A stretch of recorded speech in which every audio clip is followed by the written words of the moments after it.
Hey Internet, welcome to Thermodynamics tutorial. This is a made-up question not found in your textbooks. We want to find the final volume using ideal gas and Benedict-Rubin formula.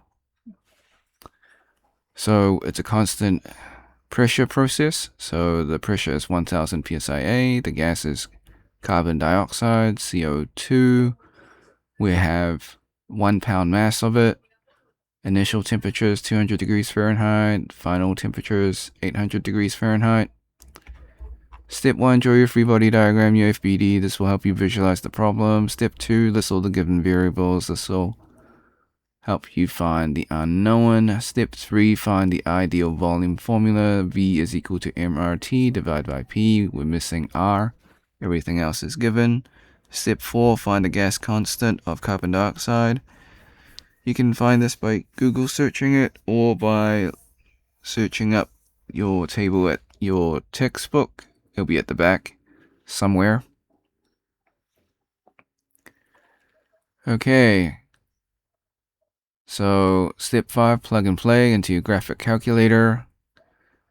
And your volume for ideal, so final ideal, is 0.30718 foot cubed. So that is for the ideal gas formula for your volume. Step 6, we now want to find the final volume for the Benedict-Webb-Rubin. So the formula seems simple, but it's much more complex than it appears to be. So they give you mass, which is great, which is 1 pound mass.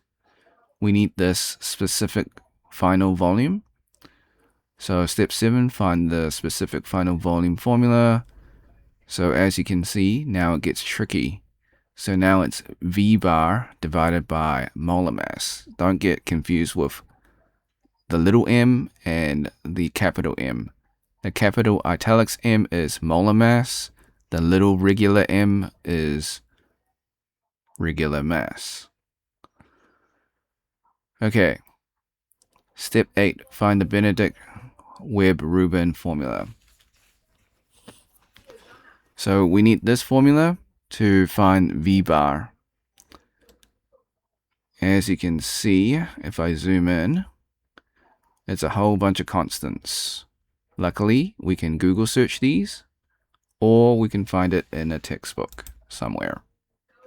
I say somewhere because for copyright reasons, I cannot tell you or show you where it is, but you know where it is. Okay, so for constant A, it's this value. Do not confuse with alpha constant. So let's zoom back in again. This is very important. A lot of students make this mistake. As you can see, there is constant A and then there's an alpha constant as well. Don't get these confused. And we've got A right next to them as well. So be very careful. Don't mix up your alpha with your A.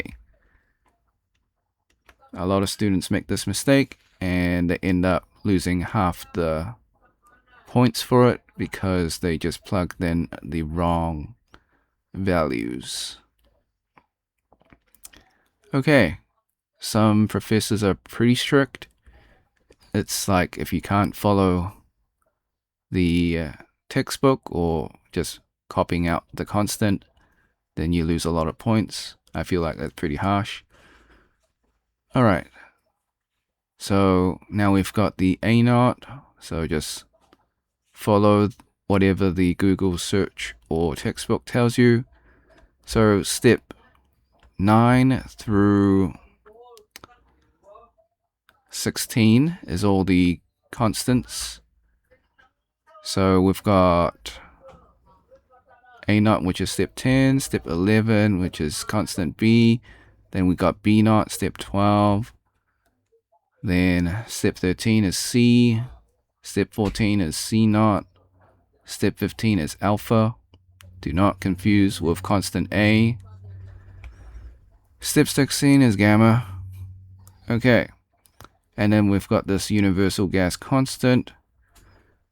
Now be careful, this is in SI units, so it is metric. Okay.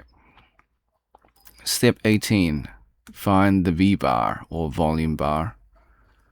Alright, first things first, convert to SI units.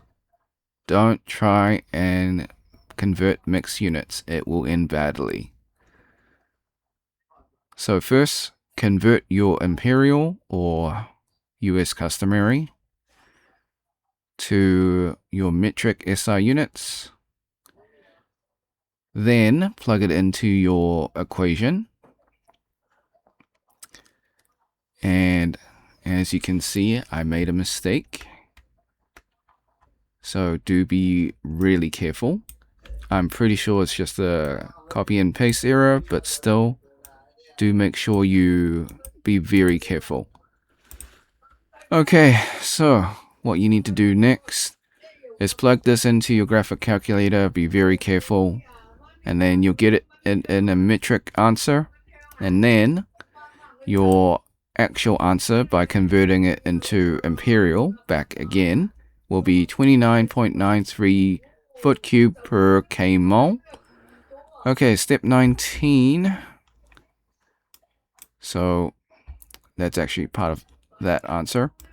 But step 19, you find the molar mass, which is 44.01 pound mass per kmol. So LBM is pound mass. And that's kilomole. Okay, or kilomole.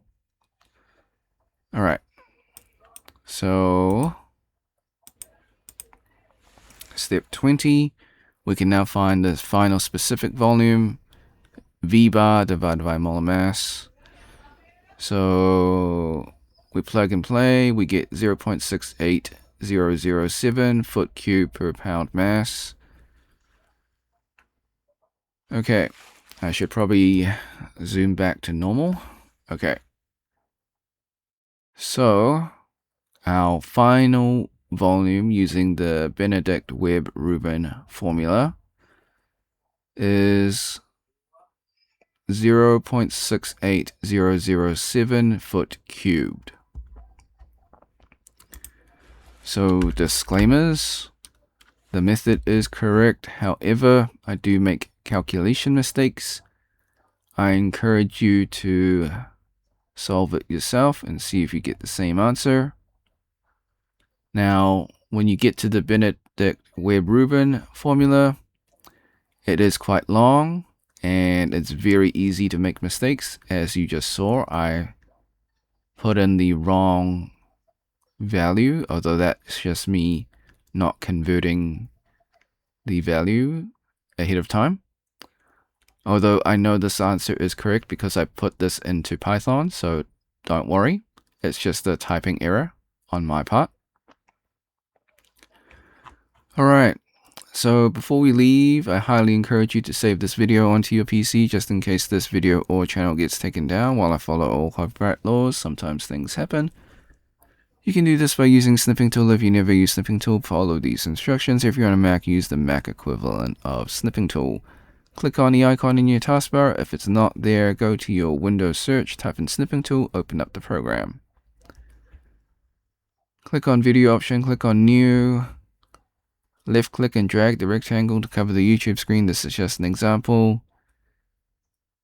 Hit the start button in Snipping Tool, wait for the countdown, hit the replay button on YouTube, let the video finish, hit the red square in Snipping Tool to stop recording and then save your video. Thanks for watching, hope you had a great day.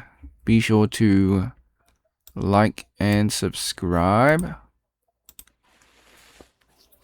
Share with your friends, because this is a made-up question, so they probably won't be able to find it in their textbooks. If you want to support me, you can leave a comment, or if you got questions, leave it in the comment section, or if you find a mistake, do so, and I'll get back to you as soon as possible. Feel free to drop a super thanks or become a member. Until next time, see ya.